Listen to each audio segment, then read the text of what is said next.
I never thought it would come to this. Sitting alone in my tiny living room, the walls echoing the silence of a house that once rang with laughter, I realized something I had been refusing to admit for years. My son only came around when he wanted something.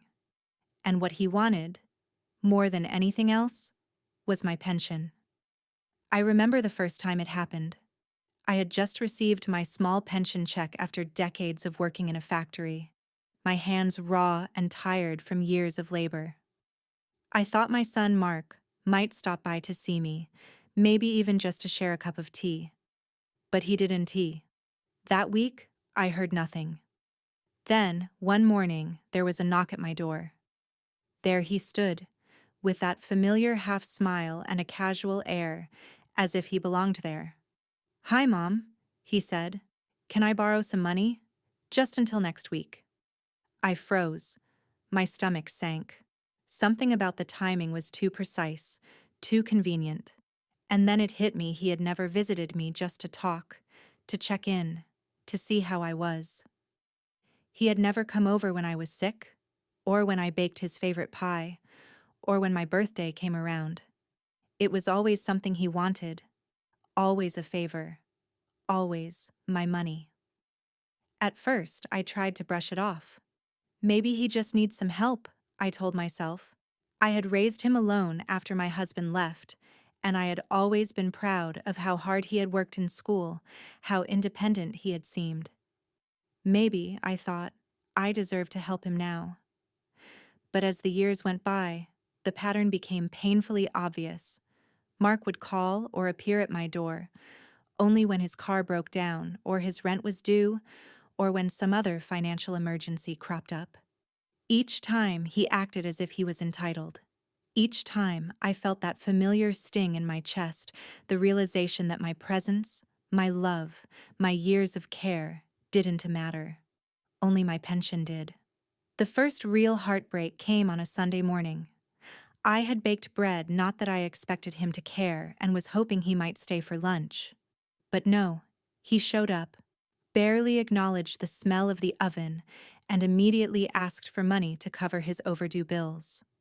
My heart ached as I realized he hadn't even noticed the bread. He hadn't noticed me. He hadn't asked how I was. All he saw was my pension. I remember sitting there, my hands shaking, staring at the check in my hand.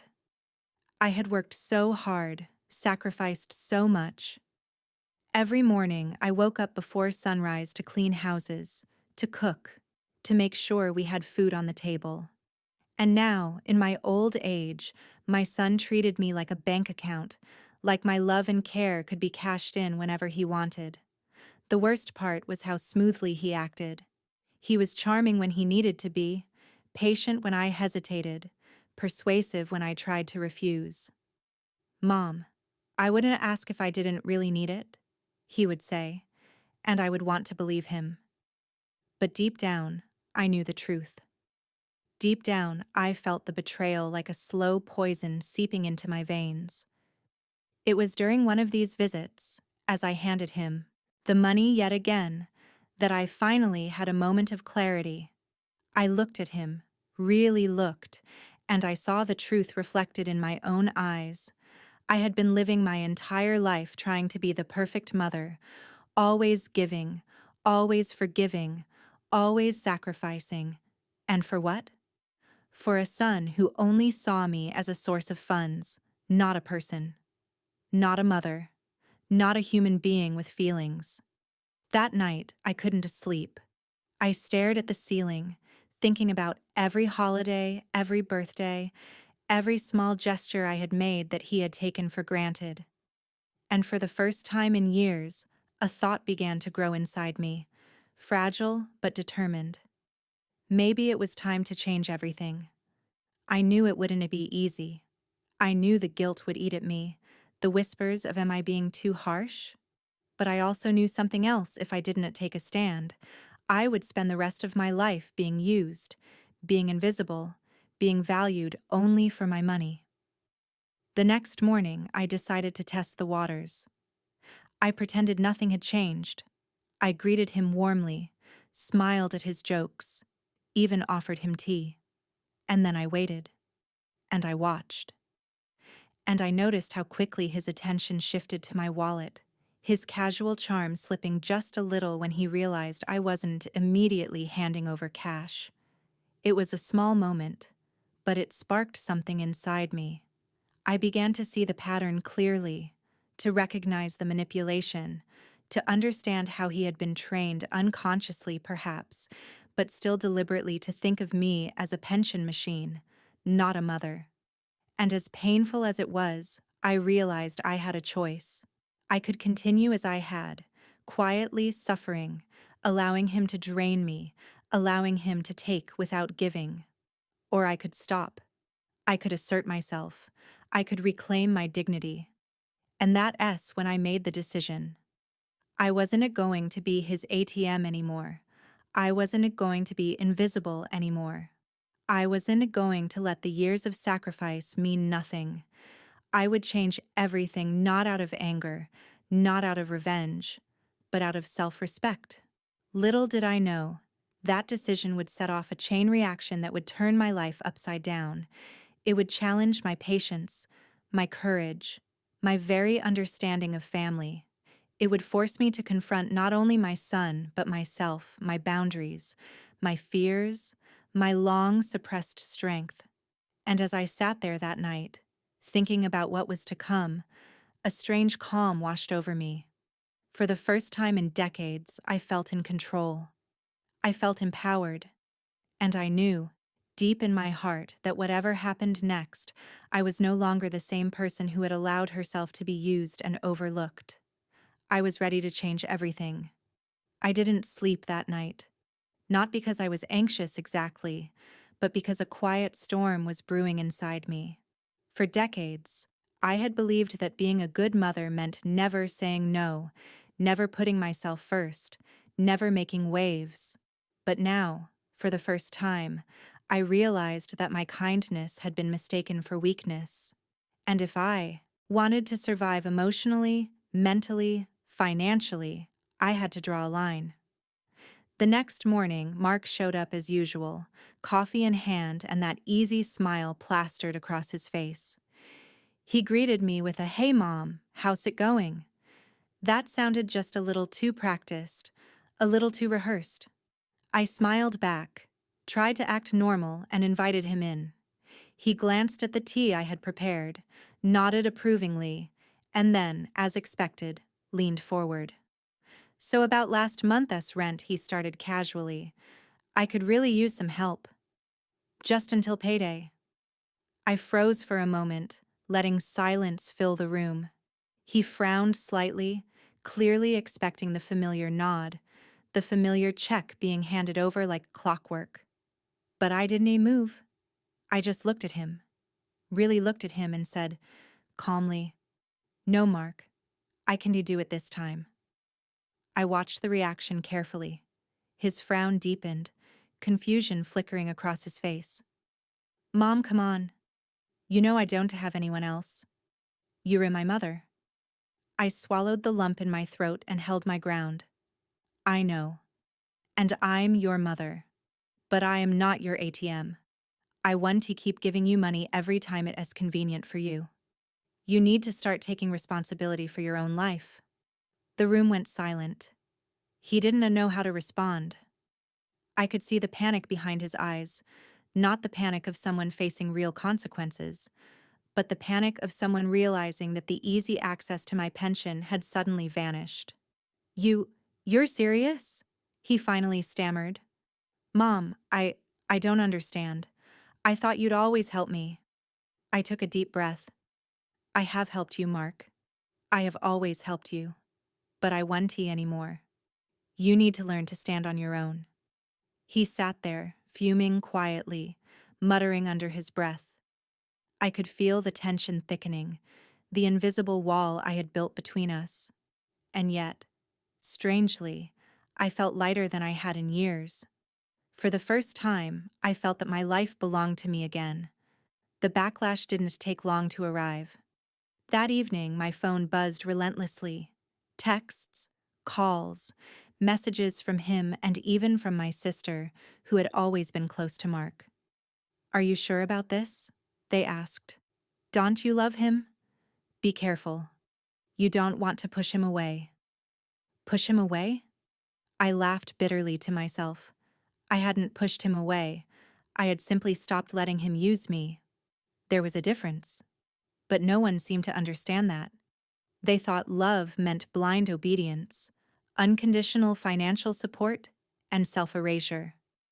Mark's behavior escalated. He started dropping by unannounced, hovering at the doorway, asking questions about my bills, subtly trying to guilt me. "You don't want me to struggle, do you, Mom?" he said one afternoon, leaning over my sofa. I felt my blood boil. "You're straining my patience, Mark," I said firmly. "Ivy made my position clear. I will not give you money. You will have to manage without it." He shook his head, incredulous. "I can't believe this. After everything you've done for me." "Everything I've done for you," I repeated softly, "was out of love. Not because you have a right to it. Not because I owe you my pension. Love has limits, Mark, and you've crossed them." That night, I felt a strange mixture of sorrow and empowerment. Sorrow because I realized that my relationship with my son might never be what I had dreamed of. Empowerment because I finally understood that I had the strength to enforce boundaries, to reclaim my life, and to protect my peace. In the following weeks, the tension between us grew. I noticed him calling less frequently, showing up less often, and even trying to manipulate situations through my sister, my neighbors, anyone who might persuade me to relent. But I held firm. Every time I reminded myself I was not being cruel. I was being wise. I was finally treating myself with the respect I had long denied. And then came the subtle, almost heartbreaking realization: he hadn't just come for money, he had come for validation. My willingness to give, my constant availability, my unconditional forgiveness, all of it had fed his sense of entitlement. By refusing, by setting boundaries, I wasn't just denying him cash. I was denying him the control he had always assumed he had over me. It wasn't easy. I had sleepless nights filled with guilt, wondering if I was doing the right thing. I doubted myself constantly. Am I being too harsh? I asked myself, staring at the ceiling. Am I ruining the bond we could have? But then I remembered every time he had ignored me, every time he had called only when he needed something, every time he had treated my home and heart like a convenience, and the guilt evaporated. One particular moment stood out. He came over one afternoon, more subdued than usual, and asked if I could at least give him a little emergency loan. I looked him squarely in the eyes and said, "Mark, there are no emergencies that involve me anymore. You have to figure this out on your own." For a moment, I feared he might lash out, yell, or storm away. Instead, he just looked at me, really looked, and walked out. And as the door clicked shut behind him, I felt a strange sense of liberation wash over me. It was as if years of invisible chains had finally broken. That night, I reflected on everything I had endured. I realized that my decision to set boundaries had done something I hadn't expected. It had redefined my relationship with my son. Not in the way I had hoped, not in the way I had dreamed, but in a real, honest way. He could no longer take advantage of me, and I could no longer allow myself to be used. It was just the beginning, though. I knew the road ahead would be difficult, that his resistance would continue in subtle ways. But I also knew that for the first time, I was no longer powerless. I had discovered a truth that had been buried under decades of sacrifice. My value did not lie in my pension, my generosity, or my silence. My value lay in my ability to stand up for myself, to claim my life, and to refuse to be invisible any longer. And with that realization, I knew I was ready for the next step, The step that would change everything. The step that would finally turn the tables, not with anger or revenge, but with the quiet, unshakable power of a woman who refused to be used. The days after my firm stand felt strange, almost surreal. The house, once filled with the tension of Mark's constant visits, now had a quiet calm I hadn't felt in decades. At first, it was unsettling. I would catch myself expecting him to call, expecting him to show up, expecting the familiar request. And then I remembered. He wasn't coming to nurture a relationship. He was coming to take. And that was over. It didn't happen all at once. Change never does. Mark tried subtle ways to test my resolve. A missed call here, a casual remark there. He would hint at difficulties, at unexpected bills, at emergencies that only I could help with. But I had learned something crucial. My strength was no longer dependent on his approval. My heart no longer quivered at the thought of disappointing him. I had discovered a truth that was simple yet revolutionary. Self-respect is the foundation of love. One afternoon, months after I had drawn my boundaries, Mark appeared at my door again. This time, his smile was tight, his posture cautious. He didn't even mention money immediately. Instead, he tried to start a conversation, a normal one. "Hey, Mom, how have you been?" I studied him for a long moment. I could sense the calculation behind his words, the hidden agenda he had almost perfected. But instead of responding with defensiveness or resentment, I chose calmness. I smiled gently. "I've been well, Mark. Busy, but well." He shifted uncomfortably. "Listen, I know things have been different lately." "Yes," I said. "They have." For the first time, I realized something. The power in this relationship was no longer his. It was mine. I could choose how to respond, when to give, and if to forgive. And in that moment, I understood that forgiveness didn't mean enabling. It didn't mean ignoring past wrongs. Forgiveness meant reclaiming my peace, my dignity, and my life. We talked that day, really talked in a way we never had before. There was no pleading, no demands, no manipulation. Just words, honest words. And as he spoke, I listened, not with fear or obligation, but with clarity. I could choose to care, but I would never allow myself to be used again. That evening, as I closed the door behind him, a feeling of quiet triumph settled over me. Not because I had won against my son, but because I had won myself back. I had taken my life, my choices, my peace, and placed them firmly where they belonged in my hands. The transformation wasn't only external, it was internal. I began spending time on things I had long postponed, reading books I loved, reconnecting with friends, joining a local gardening club, even taking short trips to places I had dreamed of visiting.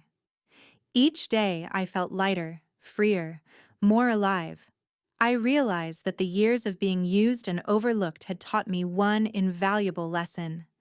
Your life is yours to protect, and your worth cannot be measured by what others take from you. Mark and I eventually found a new balance. He visited less often, and when he did, it was not for money, but for conversation. Small gestures, moments that felt genuine. The road wasn't perfect. It never is. There were moments of tension, relapses into old patterns, uncomfortable silences. But I had discovered something that no one could ever take away. My boundaries were my armor, and my self-respect was my strength. I wanted to pretend it was easy. There were nights I cried quietly, wondering if I had done the right thing. But in the light of day, when I looked at myself in the mirror, I no longer saw the woman who bent herself into someone else's expectations. I saw a woman who had endured, who had learned, who had reclaimed her power, and that woman was proud. Reflecting on everything, I realize now that my struggle was never really about money. It was about respect, recognition, and love in its truest form. Money can be taken, but dignity cannot. Love can be demanded, but authentic love is freely given. And the lessons I learned, painful as they were, are the greatest gift I could ever give myself.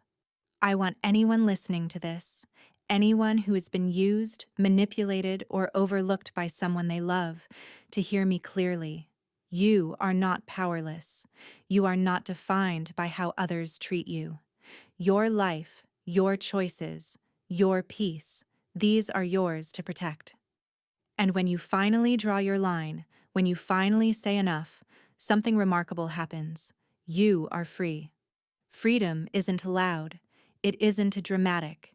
It doesn't come with fireworks or applause. It comes quietly, in the stillness of knowing you will no longer be used. It comes softly, in the calm certainty that your heart, your life, and your choices belong to you. That is what happened to me. My son only visited me when he wanted my pension until I changed everything. And once I did, I realized that the greatest wealth I have is not in my bank account, but in my strength, my boundaries, and the knowledge that I am worthy of respect and love, exactly as I am. And that, above all, is the lesson I want to leave you with.